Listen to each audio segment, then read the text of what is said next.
வடக்கு காசாவில் அதிரடியாக வழங்கப்பட்ட உச்ச விருந்துகளில் கலந்து கொண்ட யஹூதா படைப்பிரிவினுடைய தளபதியும் 40 சிப்பாய்களும் போர் வாகனங்களும் பணைய கைதியாக பிடிப்பட்ட சில சிப்பாய்களும் ஈரான் மீதான அடுத்த கட்ட தாக்குதல்களை மேற்கொள்வதற்கான அனுமதியை நெட்டன்யாகுவுக்கு வழங்கிய டொனால்ட் ட்ரம்ப் ரஃபா பிரதேசத்திலே அமைக்கப்பட போகும் மனிதாபிமான நகரமும் பலஸ்தீனிய மக்களை முழுமையாக வெளியேற்றுவதில் பங்காளிகளாக இருக்கக்கூடிய சவுதி அரேபியாவும் ஐக்கிய அரபு அமீரகமும் இவை தொடர்பான சில முக்கியமான ஆதாரங்களும் செங்கடல் பிரதேசத்திலே மூழ்கிக் கொண்டிருக்கும் இன்னுமொரு சரக்கு கப்பலும் யமன் ஹவுதிகளின் தொடர்ச்சியான வீரியமான தாக்குதல்களும்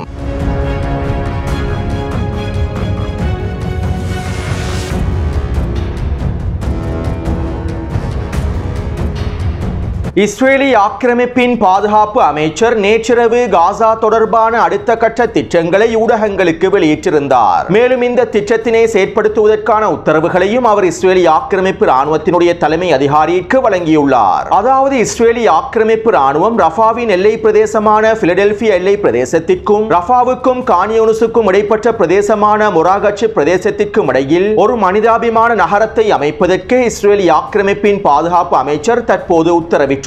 குறித்த வரைபடத்திலே சிவப்பு நிறத்தினால் காண்பிக்கப்பட்டிருக்கக்கூடிய பிரதேசத்திலேயே இந்த மனிதாபிமான நகரம் அமைக்கப்பட போவதாகவும் தெரிவிக்கப்படுகின்றது. இதற்காக சிவப்பு நிறத்தினால் காண்பிக்கப்பட்டிருக்கக்கூடிய பிரதேசங்கள் அனைத்தையும் முழுமையாக தரைமட்டமாக்கி அங்கு கூடாரங்களை அமைப்பதற்கான வேலை திட்டங்களும் ஆரம்பிக்கப்பட போகின்றன. மேலும் இவ்வாறு குறித்த பிரதேசத்திலே கூடாரங்கள் அமைக்கப்பட்டு ஒரு மனிதாபிமான நகரம் உருவாக்கப்பட்டதற்கு பின்பு வடக்கு காசாவிலும் மத்திய காசாவிலும் கான்யூனிஸ் பிரதேசத்திலும் இருக்கக்கூடிய ஒட்டுமொத்த பலஸ்தீனிய மக்களை ரஃபாவிலே அமைக்கப்பட போகின்ற இந்த மனிதாபிமான நகரத்தை நோக்கி இடம்பெயர்க்க போகின்றார்கள். மொராகச்சு பிரதேசத்திலே 4க்கும் அதிகமான சோதனை சாவடிகள் உருவாக்கப்பட்டு பலஸ்தீனிய மக்கள் அனைவரும் குறித்த மனிதாபிமான நகரத்திற்கு இடம்பெயர்க்கப்படுவார்கள். மேலும் குறித்த மனிதாபிமான நகரத்திற்குள்ளே மாத்திரம்தான் இதற்கு பிறகு உணவு விநியோகமும் மேற்கொள்ளப்படும். அது மட்டுமல்லாமல் பலஸ்தீனிய மக்கள் குறித்த பிரதேசத்திற்குள்ளே நுழைந்ததற்கு பிறகு அவர்களால் குறித்த பிரதேசத்தை விட்டு வெளியேறவும் முடியாது. இவ்வாறு குறித்த பிரதேசத்திலே பலஸ்தீனிய மக்கள் முழுமையாக அடைத்து வைக்கப்பட்டதற்கு பின்பு ஏனைய பிரதேசங்களில் இஸ்ரேலி ஆக்கிரமிப்பு உச்ச வான்வழி தாக்குதல்களை மேற்கொண்டு தரைமட்டமாக்குவதற்கான தாக்குதல்களையும் மேற்கொள்ளும். இஸ்ரேலி ஆக்கிரமிப்பின் இந்த திட்டம் குறித்து 4 மாதங்களுக்கு முன்பே நான் காணொளிகளில் தெளிவாக குறிப்பிட்டிருந்தேன். மேலும் தற்போது குறித்த திட்டத்தை நடைமுறைப்படுத்துவதற்கான உத்தரவுகளையே இஸ்ரேலி ஆக்கிரமிப்பின் பாதுகாப்பு அமைச்சர் வெளியிட்டுள்ளார். பலஸ்தீனிய மக்களையும் பலஸ்தீனிய போராளிகளையும் வெவ்வேறாக பிரித்து ஒட்டுமொத்த பலஸ்தீனிய மக்களையும் தெற்கு பிரதேசத்திலே அடைத்து வைத்து பிறகு எஞ்சிருக்கக்கூடிய பிரதேசங்களில் உள்ள பலஸ்தீனிய போராளிகளுக்கு எதிராக உச்சக்கட்ட தாக்குதல்களை மேற்கொண்டு அவர்களை முழுமையாக அழித்து பிறகு பலஸ்தீனிய மக்களை ரஃபா பிரதேசத்திலிருந்து முழுமையாக வெளியேற்றுவதற்கான நோக்கத்தையே இந்த திட்டம் கொண்டுள்ளது. அத்தோடு இந்த திட்டத்தினுடைய ஆரம்பமாக வடக்கு காசாவில் இருக்கக்கூடிய ஒட்டுமொத்த பலஸ்தீனிய மக்களையும் தெற்கை நோக்கி இடம்பெயர்த்துவதற்கான வேலை திட்டங்களை ஆரம்பிக்கப்பட்டுள்ளன. வடக்கு காசாவில் இருக்கக்கூடிய பலஸ்தீனிய மக்களை முழுமையாக வெளியேற்றி வடக்கு காசாவை முழுமையாக கைப்பற்றுவதற்கான திட்டத்தினை ஆரம்பிக்குமாறு அமெரிக்க விஜயத்திற்கு முன்பே நெட்டன்யாகு இஸ்ரேலி ஆக்கிரமிப்பு ராணுவத்திற்கு உத்தரவிட்டிருந்தார். எனவே ரஃபா பிரதேசத்திலே மனிதாபிமான நகரம் அமைக்கப்படும் சந்தர்ப்பத்தில் வடக்கு காசாவில் இருக்கக்கூடிய ஒட்டுமொத்த பலஸ்தீனிய மக்களையும் வெளியேற்றுவதற்கான வேலை திட்டங்களும் மேற்கொள்ளப்பட போகின்றன. அது மட்டுமல்லாமல் கடந்த 2 மாதத்திற்குள்ளே வடக்கு காசாவிலிருந்து 3 லட்சத்திற்கும் அதிகமான பலஸ்தீனிய மக்கள் மத்திய காசாவை நோக்கி இடம்பெயர்ந்து விட்டார்கள். தற்போது 2 லட்சத்திற்கும் குறைவான பலஸ்தீனிய மக்கள் மாத்திரமே வடக்கு காசாவில் எஞ்சியுள்ளார்கள். இவர்களை வெளியேற்றுவதற்கான உச்ச வான்வழி தாக்குதல்களையும் தரைவழி தாக்குதல்களையுமே இஸ்ரேலி ஆக்கிரமிப்பு மேற்கொண்டு வருகின்றது. அத்தோடு இந்த திட்டங்கள் அனைத்தும் டொனால்ட் ட்ரம்பின் உதவியோடு அமெரிக்காவின் உதவியோடு அரங்கேற்றப்பட்டு வருகின்றன. காசாவிலே இஸ்ரேல் மற்றும் அமெரிக்காவின் தலைமைக்கு கீழால் ஆரம்பிக்கப்பட்டிருக்கக்கூடிய GHF உணவு விநியோகமும் ரஃபா பிரதேசத்திற்குள்ளே மனிதாபிமான நகரத்தை அமைக்கப் போவதும் வடக்கு காசாவில் இருக்கக்கூடிய பலஸ்தீனிய மக்களை முழுமையாக தெற்கை நோக்கி இடம்பெயரச் செய்து வடக்கு காசாவை முழுமையாக கைப்பற்றுவதும் முதல் கட்டமாக காசாவிலிருந்து 5 லட்சம் பலஸ்தீனிய மக்களை முழுமையாக நாடு கடத்துவதும் காசாவிற்குள்ளே பலஸ்தீனிய போராளிகளை அழித்து காசாவிலே ஹமாஸினுடைய நிர்வாகத்தினை நீக்கி அரபு கூட்டுப்படைகளை களமிறக்குவதும் இறுதியாக ஒட்டுமொத்த பலஸ்தீனிய மக்களையும் காசாவிலிருந்து வெளியேற்றுவதும் ப்ராஜெக்ட் ஒரேரா திட்டத்திற்குள்ளேயே உள்ளடங்குகின்றன.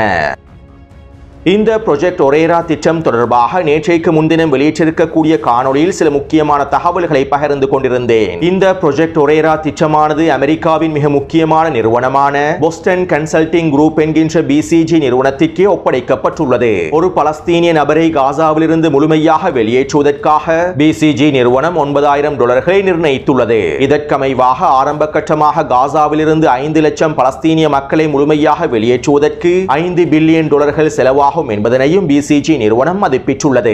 அத்தோடு ரஃபா பிரதேசத்திலே அமைக்கப்பட போகும் மனிதாபிமான நகரமும் இந்த போஸ்டன் கன்சல்டிங் குரூப் நிறுவனத்தின் மூலமாகவே அமைக்கப்பட போகின்றது. இந்த மனிதாபிமான நகரத்திற்கான முதலீடுகளையும் அடுத்த கட்ட வேலை திட்டங்களையும் BCG நிறுவனம் ஆரம்பித்து விட்டதாகவும் தெரிவிக்கப்படுகின்றது. அத்தோடு இந்த ப்ராஜெக்ட் ஒரேரா திட்டத்தோடு இன்னும் ஒரு மிக முக்கியமான நிறுவனமும் இணைந்து கொண்டுள்ளது. அதாவது போஸ்டன் கன்சல்டிங் நிறுவனமான BCG நிறுவனத்தோடு பிரித்தானியாவினுடைய முன்னாள் பிரதமர் டோனி பிளேரினுடைய நிறுவனமும் இணைந்து கொண்டுள்ளது. பிரித்தானியாவினுடைய முன்னாள் பிரதமர் டோனி பிளேரின் மிக முக்கியமான நிறுவனமான இன்ஸ்டிடியூட் ஃபார் குளோபல் சேஞ்ச் என்கின்ற நிறுவனமே தற்போது போஸ்டன் கன்சல்டிங் குரூப்போடு இணைந்து கொண்டிருப்பதாக தெரிவிக்கப்படுகின்றது. எனவே தற்போதைய சூழ்நிலையில் இந்த போஸ்டன் கன்சல்டிங் குரூப் என்கின்ற BCG நிறுவனம் தொடர்பாகவும் பிரித்தானியாவினுடைய முன்னாள் பிரதமர் டோனி பிளேரின் நிறுவனம் தொடர்பாகவும் நீங்கள் சில முக்கியமான தகவல்களை தெளிவாக புரிந்து கொள்ள வேண்டும். போஸ்டன் கன்சல்டிங் குரூப் என்கின்ற BCG நிறுவனத்தின் மூத்த ஆலோசகராக பில் ரிலி என்பவரே காணப்படுகின்றார். இந்த பில் ரிலி என்பவர் CIA உளவு பிரிவினுடைய முன்னாள் அதிகாரியாகவும் மிக முக்கியமான அதிகாரியாகவும் செயற்பட்டுள்ளார். அது மட்டுமல்லாமல் இவர் நெட்டன்யாகுவின் நெருங்கிய நண்பராகவும் இருக்கின்றார். தற்போது காசாவிற்குள்ளே உணவு விநியோகத்தை மேற்கொள்ளக்கூடிய GHF நிறுவனமானது பில் ரிலியினுடைய கட்டுப்பாட்டுக்கு கீழாலேயே முழுமையாக இயக்கப்படுகின்றது. அதாவது BCG நிறுவனத்திற்கு கீழாலேயே இந்த GHF நிறுவனமும் முழுமையாக இயங்கி வருகின்றது. அத்தோடு சவுதி அரேபியாவின் 2030க்கான வேலை திட்டங்கள் அனைத்திலும் இந்த போஸ்டன் கன்சல்டிங் நிறுவனமே மிக முக்கியமான பங்கை வகிக்கின்றது. சவுதி அரேபியாவிலே தற்போது அமைக்கப்பட்டு வருகின்ற நியோம் சிட்டி என்கின்ற நேர்கோட்டு வடிவத்தில் அமைக்கப்படுகின்ற நகரத்திற்கும் BCG நிறுவனத்திற்கும் நெருங்கிய தொடர்புகள் காணப்படுகின்றன. அதாவது சவுதி அரேபியாவின் நியோம் வேலை திட்டத்தில் BCG நிறுவனமானது மிக முக்கியமான முதலீட்டாளராகவும் காணப்படுகின்றது. அதே போன்று சவுதி அரேபியாவுக்குள்ளே நடைபெறுகின்ற டிஜிட்டல் டிரான்ஸ்பர்மேஷன் வேலை திட்டங்கள் அனைத்தும் BCG நிறுவனத்தினுடைய கட்டுப்பாட்டுக்கு கீழாலேயே நடைபெறுகின்றது. அதாவது சுருக்கமாக குறிப்பிடுவதாக இருந்தால் 2030 நோக்கமாக கொண்டு சவுதி அரேபியாவிலே ஆரம்பிக்கப்பட்டிருக்கக்கூடிய அனைத்து வேலை திட்டங்களுக்கும் இந்த BCG நிறுவனத்திற்கும் நெருங்கிய தொடர்புகள் காணப்படுகின்றன. 2030 ஆண்டுக்கான அனைத்து விதமான சவுதி அரேபியாவின் வேலை திட்டங்களிலும் மிக முக்கியமான முதலீட்டாளராகவே இந்த BCG நிறுவனம் காணப்படுகின்றது. அதே போன்று ஐக்கிய அரபு அமீரகத்தின் மிக முக்கியமான நிறுவனமாகவும் இந்த BCG நிறுவனம் போஸ்டன் கன்சல்டிங் குரூப் நிறுவனம் காணப்படுகின்றது. ஐக்கிய அரபு அமீரகத்தின் சிறந்த முதலாளி என்கின்ற விருந்தையும் இந்த BCG நிறுவனம் பெற்றுக் கொண்டுள்ளது. அதாவது ஐக்கிய அரபு அமீரகத்திலே நடைபெறுகின்ற அதிகளவான வேலை திட்டங்கள் அனைத்தும் இந்த BCG நிறுவனத்திற்கு கீழாலேயே நடைபெறுகின்றன. ஐக்கிய அரபு அமீரகத்தினுடைய பொருளாதாரம் மற்றும் அரசியலில் இந்த BCG நிறுவனமானது மிக முக்கியமான இடத்தையும் பிடித்துள்ளது. அடுத்து பிரித்தானியாவினுடைய முன்னாள் பிரதமர் டோனி பிளேருடைய நிறுவனம் மத்திய கிழக்கிலே மிகப்பெரிய செல்வாக்கு செலுத்தக்கூடிய நிறுவனமாகவே அமைந்துள்ளது. 2003 ஆண்டு ஈராக்குக்கு எதிரான போர் ஆரம்பிக்கப்பட்டதற்கு பின்பு டோனி பிளேரும் அவருடைய நிறுவனமும் மத்திய கிழக்கு பிராந்தியத்தில் மிகப்பெரிய லாபங்களை அடைந்து கொண்டன. அதாவது ஈராக்குக்கு எதிரான போரிலே அதிகளவான ஆயுத விற்பனைகளை மேற்கொண்டு டோனி பிளேயர் அதிகளவான லாபங்களையும் அடைந்து கொண்டிருந்தார். டோனி பிளேரின் நிறுவனமான இன்ஸ்டிடியூட் ஆஃப் குளோபல் சேஞ்ச் என்கின்ற நிறுவனம் அரசியல் ரீதியாகவும் பொருளாதார ரீதியாகவும் மத்திய கிழக்கிலே மிகப்பெரிய பங்கை வகித்து வருகின்றது. அத்தோடு டோனி பிளேரின் இந்த நிறுவனத்திற்கு பண உதவிகளை வழங்கக்கூடிய மிக முக்கியமான 2 நாடாக சவுதி அரேபியாவும் ஐக்கிய அரபு அமீரகமுமே காணப்படுகின்றது. 2014 ஆண்டிலிருந்து டோனி பிளேருக்கு தேவையான அதிகளவான பணத்தினை ஐக்கிய அரபு அமீரகம் வழங்கி வருகின்றது. அதே போன்று ஜமால் கஷோக்ஜி படுகொலை செய்யப்பட்டதிலிருந்து சவுதி அரேபியா டோனி பிளேரின் குறித்த நிறுவனத்திற்கு பல மில்லியன் டாலர்களையும் பல பில்லியன் டாலர்களையும் வழங்கியுள்ளது. அரசியல் ரீதியான ஆலோசனைகளை வழங்குவதற்காகவும் பொருளாதார ரீதியான ஆலோசனைகளை வழங்குவதற்காகவும் ஆட்சி அதிகாரங்களை பயன்படுத்துவது தொடர்பாகவும் டோனி பிளேரினுடைய குறித்த நிறுவனமானது சவுதி அரேபியாவுக்கும் ஐக்கிய அரபு அமீரகத்திற்கும் எல்லாவிதமான உதவிகளையும் மேற்கொண்டுள்ளது. இதனால் சவுதி அரேபியாவும் ஐக்கிய அரபு அமீரகமும் பல மில்லியன் டாலர்களையும் பில்லியன் டாலர்களையும் டோனி பிளேரின் குறித்த நிறுவனத்திற்கு வாரி வழங்கி வருகின்றார்கள். அடுத்து மிக முக்கியமாக இந்தியாவுக்கும் சவுதி அரேபியாவுக்கும் ஐக்கிய அரபு அமீரகத்திற்கும் இஸ்ரேலி ஆக்கிரமிப்புக்கும் இடையிலான வர்த்தக ஒப்பந்தத்திலும் இந்த பிசிஜி நிறுவனமும் டோனி பிளேரின் நிறுவனமும் முழுமையாக சம்பந்தப்பட்டுள்ளன. இந்தியாவில் இருந்து ஐக்கிய அரபு அமீரகத்தின் ஊடாகவும் சவுதி அரேபியாவின் ஊடாகவும் இஸ்ரேலி ஆக்கிரமிப்பை அடைந்து இஸ்ரேலி ஆக்கிரமிப்பில் இருந்து ஐரோப்பாவை சென்றடையக்கூடிய வர்த்தக பாதையான Indo middle east Europe corridor வர்த்தக பாதைக்கு பிசிஜி நிறுவனமும் டோனி பிளேருடைய நிறுவனமும் முழுமையான ஆதரவை வழங்கியிருப்பது மாத்திரமல்லாமல் இந்த வர்த்தக பாதையை அமைப்பதற்கான அனைத்து விதமான வேலை திட்டங்களிலும் இந்த இரண்டு நிறுவனங்களும் மிக முக்கியமான இடத்தை பிடித்துள்ளன. அத்தோடு பிசிஜி நிறுவனமான போஸ்டன் கன்சல்டிங் நிறுவனத்திற்கும் டோனி பிளேரின் நிறுவனத்திற்கும் சவுதி அரேபியாவுக்கும் ஐக்கிய அரபு அமீரகத்திற்கும் இஸ்ரேலி ஆக்கிரமிப்புக்கும் இடையில் இன்னும் சில முக்கியமான ரகசியங்களும் காணப்படுகின்றன. இவர்களுடைய தலைமைகளுக்கு கீழால் நடைபெறுகின்ற ரகசியமான பல வேலை திட்டங்கள் காணப்படுகின்றன. ஆனால் அவை தொடர்பான தகவல்களை குறித்த காணொளியில் பதிவிட முடியாது. அவ்வாறு பதிவிட்டால் குறித்த காணொளி நீக்கப்படுவதற்கான வாய்ப்புகளும் அதிகமாகவே இருக்கின்றன. அத்தோடு கடந்த மார்ச் மாதம் போஸ்டன் கன்சல்டிங் நிறுவனத்தினுடைய பிரதிநிதிகளும் டோனி பிளேரின் நிறுவனத்தின் பிரதிநிதிகளும் சவுதி அரேபியா மற்றும் ஐக்கிய அரபு அமீரகத்தினுடைய பிரதிநிதிகளும் இஸ்ரேலி ஆக்கிரமிப்பு பிரதிநிதிகளும் சந்தித்து மிக முக்கியமான கலந்துரையாடல்களையும் மேற்கொண்டுள்ளார்கள். இந்த கலந்துரையாடலானது லண்டனில் நடைபெற்றிருப்பதாகவும் பல ஆதாரங்கள் வெளிப்படுத்தியுள்ளன. ப்ராஜெக்ட் ஒரேரா திட்டம் ஆரம்பிக்கப்படுவதற்கான கலந்துரையாடலாகவே இந்த கலந்துரையாடல்கள் அமைந்திருப்பதாகவும் தெரிவிக்கப்படுகின்றது. அதாவது காசாவில் இருக்கக்கூடிய பலஸ்தீனிய மக்களை முழுமையாக வெளியேற்றுவதற்கான திட்டம் தொடர்பாக இவர்கள் கலந்துரையாடல்களை மேற்கொண்டுள்ளார்கள். எனவே காசாவிலே ஆரம்பிக்கப்பட்டிருக்கக்கூடிய உணவு விநியோகத்திலிருந்து ஒட்டுமொத்த பலஸ்தீனிய மக்களையும் ரஃபா பிரதேசத்தை நோக்கி நகர்த்தி காசாவிலே ஹமாஸையும் ஏனைய எதிர்ப்பு குழுக்களையும் முழுமையாக அழித்து பலஸ்தீனிய மக்களை காசாவிலிருந்து முழுமையாக வெளியேற்றும் இந்த திட்டத்திற்கு பின்னால் அமெரிக்காவும் இஸ்ரேலி ஆக்கிரமிப்பும் அடிமை சவுதி அரேபியாவும் ஐக்கிய அரபு அமீரகமும் இந்த நிறுவனங்களும் காணப்படுகின்றது என்கின்ற உண்மையை நீங்கள் தெளிவாக புரிந்து கொள்ள வேண்டும். காசாவில் இருக்கக்கூடிய பலஸ்தீனிய மக்களை முழுமையாக வெளியேற்றுவதற்கான மிகப்பெரிய வியாபாரமே தற்போது நடைபெற்று வருகின்றது. இந்த வியாபாரத்தின் மூலமாக அமெரிக்காவும் இஸ்ரேலி ஆக்கிரமிப்பும் அடிமை சவுதி அரேபியாவும் அடிமை ஐக்கிய அரபு அமீரகமும் அதிகளவான லாபங்களை அடைந்து கொள்வதற்கே முயற்சி செய்கின்றார்கள்.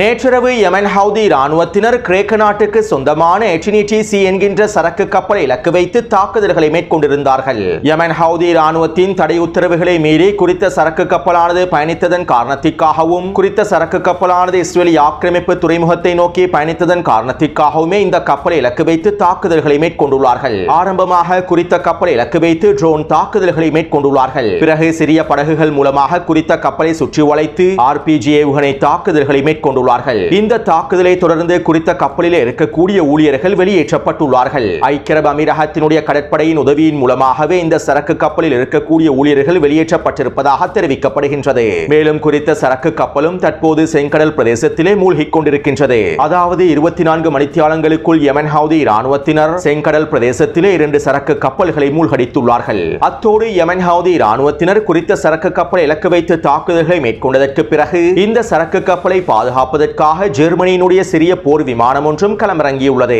செங்கடல் பிரதேசத்திலே ஐரோப்பிய ஒன்றியத்தினுடைய போர் கப்பல்களும் காணப்படுகின்றன. யமன் ஹவுதி இராணுவத்தினுடைய தாக்குதல்களை முறியடிப்பதற்காகவே ஐரோப்பிய ஒன்றியமானது ஆபரேஷன் அஸ்பைட் என்கின்ற தாக்குதல் திட்டத்தையும் களமிறக்கி இருந்தது. இந்த திட்டத்திற்கு அமைவாகவே ஜெர்மனியினுடைய சிறிய போர் விமானம் ஒன்று குறித்த பிரதேசத்திலே களமிறக்கப்பட்டிருந்தது. இந்த சந்தர்ப்பத்திலே குறித்த ஜெர்மனியின் போர் விமானத்தை செங்கடல் பிரதேசத்திலே நிலை கொண்டிருக்கக்கூடிய சீனாவின் கடற்படை கப்பல் ஒன்று இலக்கு வைத்துள்ளது. இதைத் தொடர்ந்து ஜெர்மனியினுடைய வெளியுறவுத்துறை அமைச்சகம் சீனாவினுடைய தூதருக்கு அழைப்பானை விடுத்திருப்பதாகவும் தெரிவிக்கப்படுகின்றது. அதாவது செங்கடல் பிரதேசத்திலே யமன் ஹவுதி இராணுவத்தினுடைய தாக்குதல்களுக்கு சீனாவானது முழுமையான ஆதரவை வழங்கி வருகின்றது. அடுத்து இந்த தாக்குதல்களை தொடர்ந்து யமன் ஹவுதி இராணுவத்தினர் இன்று அதிகாலையும் இன்னும் ஒரு சரக்கு கப்பலை இலக்கு வைத்து தாக்குதல்களை மேற்கொண்டிருந்தார்கள். மேலும் குறித்த தாக்குதல் தொடர்பான மேலதிக தகவல்கள் இன்னும் வெளிப்படுத்தப்படவில்லை. அத்தோடு யமன் ஹவுதி இராணுவத்தினர் இஸ்ரேலி ஆக்கிரமிப்பின் டெல் அவீவ் பிரதேசத்தின் இலக்கு வைத்தும் ஏவுகணை தாக்குதல்களையும் மேற்கொண்டிருந்தார்கள். இருப்பினும் சவுதி அரேபியாவினுடைய வான் பாதுகாப்பு படை உதவியோடு குறித்த ஏவுகணைகள் சுட்டு வீழ்த்தப்பட்டிருப்பதாகவும் தெரிவிக்கப்படுகின்றது.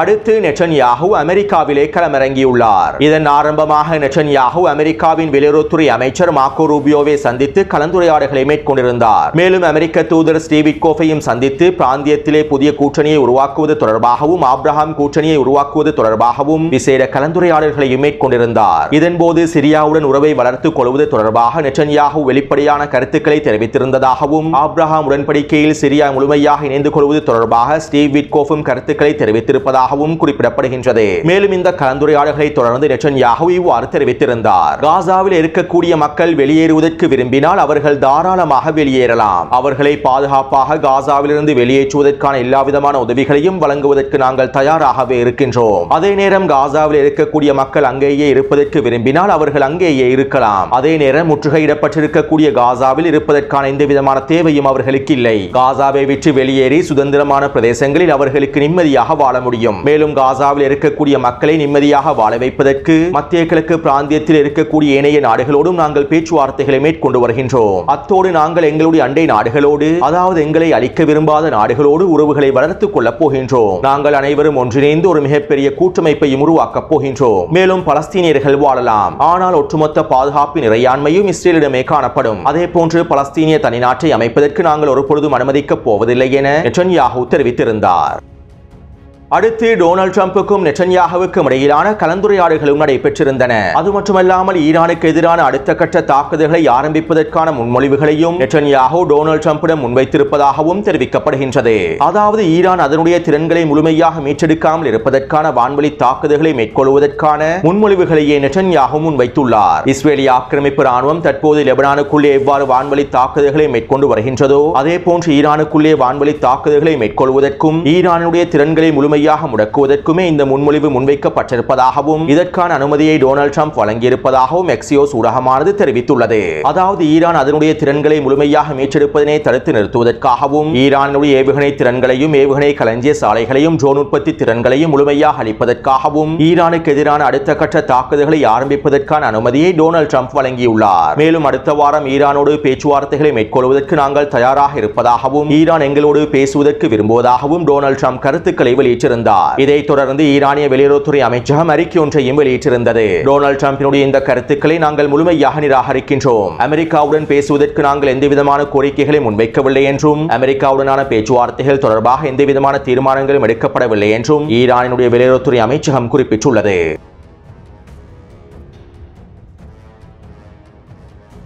நேற்றிரவு கத்தாரிலே இரண்டாம் கட்ட பேச்சுவார்த்தைகள் மேற்கொள்ளப்பட்டிருந்தன.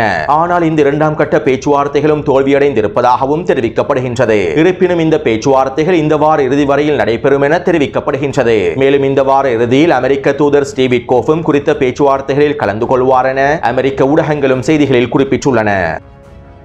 அடுத்து பலஸ்தீனிய மக்களுக்கு எதிரான கொடூரமான இனப்படுகொலை தாக்குதல்களில் இஸ்ரேலிய ஆக்கிரமிப்பு ராணுவத்தினுடைய உயரடுக்கு படைப்பிரிவான நெட்சா யஹூதா படைப்பிரிவானது முழுமையாக சம்பந்தப்பட்டுள்ளது. அதாவது காசாவிலே மேற்கொள்ளப்பட்டிருக்கக்கூடிய மனிதாபிமானமற்ற உச்ச தாக்குதல்களில் இந்த யஹூதா படைப்பிரிவானது முழுமையாக சம்பந்தப்பட்டுள்ளது. எனவே இப்படியான நிலைமையிலேயே அல்கஸாம் படையினர் நேற்றிரவு யஹூதா படைப்பிரிவை இலக்கு வைத்து உச்சக்கட்ட தாக்குதல்களை மேற்கொண்டுள்ளார்கள். வடக்கு காசாவின் பெய்ட் ஹனூன் கிழக்கு பிரதேசத்திலே நிலை கொண்டிருக்கக்கூடிய இந்த யஹூதா படைப்பிரிவுக்கு நேற்றிரவு பலஸ்தீனிய போராளிகள் தரமான விருந்துகளை வழங்கியுள்ளார்கள். பலஸ்தீனிய நேரப்படி நேற்றிரவு 10 மணி அளவில் குறித்த யஹூதா படைப்பிரிவினுடைய 2 மெர்காவா போர்த்தாங்கி வாகனங்களும் ஒரு ட்ரூப்ஸ் கேரியர் வாகனமும் 2 ஜீப் வண்டிகளும் குறித்த பிரதேசத்தினூடாக பயணித்துள்ளன. மேலும் பலஸ்தீனிய போராளிகள் குறித்த பாதையில் அதிகளவான பொறிகளையும் வைத்துள்ளார்கள். எனவே இந்த பொறியில் யஹூதா படைப்பிரிவினுடைய 2 மெர்காவா போர்த்தாங்கி வாகனங்களும் ஒரு ட்ரூப்ஸ் கேரியர் வாகனமும் 2 ஜீப் வண்டிகளும் வசமாக சிக்கியுள்ளன. மேலும் குறித்த பொறிகள் வெடிக்கச் செய்யப்பட்டு போர் வாகனங்கள் கொத்தாக தட்டி தூக்கப்பட்டுள்ளன. அது மட்டுமல்லாமல் இந்த தாக்குதலை தொடர்ந்து படுகாயமடைந்த சிப்பாய்களை அழிப்பதற்காகவும் பலஸ்தீனிய உயரடுக்கு போராளிகள் அதிரடியாக களமிறங்கி ஆர்பிஜி ஏவுகணை தாக்குதல்களையும் யாசின் ஏவுகணை தாக்குதல்களையும் மேற்கொண்டுள்ளார்கள். இந்த தாக்குதலினால் உயிர் தப்பிய படுகாயமடைந்த சிப்பாய்களும் மொத்தமாக அழிக்கப்பட்டுள்ளார்கள். இதைத் தொடர்ந்து இவர்களை மீட்பதற்காக 15க்கும் அதிகமான சிப்பாய்கள் வருகை தந்துள்ளார்கள். மேலும் இஸ்ரேலிய ஆக்கிரமிப்பின் வான் படையினரும் களமிறங்கி இருந்தார்கள். இருப்பினும் பலஸ்தீனிய போராளிகள் குறித்த பிரதேசத்திலிருந்து பின்வாங்கவில்லை. இந்த மீட்பு படையையும் சுற்றி வளைத்து தாக்குதல்களை மேற்கொண்டுள்ளார்கள். இந்த தாக்குதலில் மாத்திரம் 40க்கும் அதிகமான சிப்பாய்களும் அதிகாரிகளும் கொல்லப்பட்டிருப்பதாக தெரிவிக்கப்படுகின்றது. மேலும் குறித்த தாக்குதலிலே யஹூதா படைப்பிரிவினுடைய மிக முக்கியமான 2 தளபதிகளும் 3 கட்டளை தளபதிகளும் கொல்லப்பட்டிருக்கலாம் என்றும் தெரிவிக்கப்படுகின்றது. இருப்பினும் குறித்த தாக்குதலிலே 6 சிப்பாய்கள் படுகொலை செய்யப்பட்டிருப்பதாகவும் 18 பேர் படுகாயமடைந்திருப்பதாகவும் இஸ்ரேலிய ஆக்கிரமிப்பு ராணுவம் ஒப்புக்கொண்டுள்ளது. தளபதிகளும் கட்டளை தளபதிகளும் படுகொலை செய்யப்பட்டிருப்பதனை இஸ்ரேலிய ஆக்கிரமிப்பு ஒப்புக்கொள்ளவில்லை. வளமை போன்ற அவர்களுடைய இழப்புகளை முழுமையாக மறைத்து விட்டார்கள்.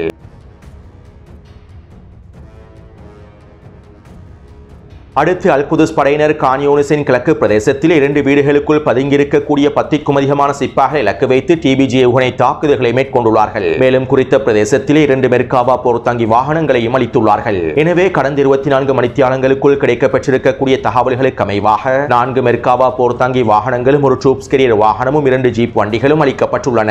மேலும் 50க்கும் அதிகமான சிப்பாய்களும் அதிகாரிகளும் மொத்தமாக அளிக்கப்பட்டுள்ளார்கள். எனவே இந்த காணொளி தொடர்பான கருத்துக்களை பதிவிடுங்கள். தொடர்ந்தும் என்னுடன் இணைந்திருங்கள். நன்றி, வணக்கம்.